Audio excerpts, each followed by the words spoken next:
હે માત સુરાવે અને સંત જગાડે, હે ભેળવી દે સત્સંગ, સંતોનો સ્વભાવ છે એવો, હે જનેતાની ગોદના જેવો. સંતોનો સ્વભાવ જ એવો હોય. સંત મનુષ્યને ઉટાડે, જાગ, માં સુરાવી દે. સુરાવે એટલે નિંદરમાં સુરાવાની વાત નથી કરતો.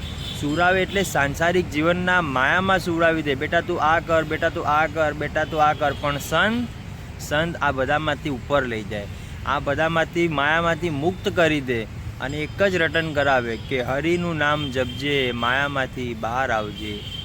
મિત્રો, કાલે મહાશિવરાત્રિ હતી અને મહાશિવરાત્રિના નિમિત્તે તમે લોકોએ તમારા ઘરમાંથી કોઈ ખાવા પીવાની વસ્તુ, કપડાં કોઈ બ્રાહ્મણને દાન કર્યા, કોઈ ગરીબને દાન કર્યા, કોઈ વૃદ્ધાશ્રમમાં જઈને કોઈ માતાઓ, ભાઈઓની, દાદાઓની સેવા કરી.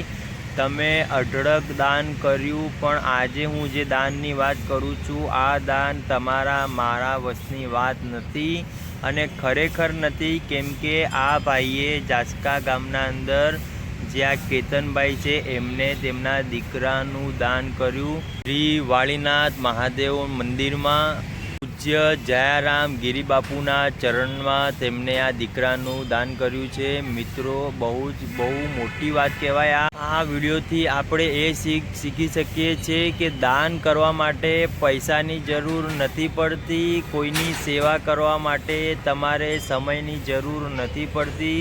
અંદરથી, દિલથી જ એવું થઈ જાય કે મારે આ જગ્યાએ કોઈ સેવા કરવી છે, કોઈ સેવામાં નિમિત્ત બનવું છે.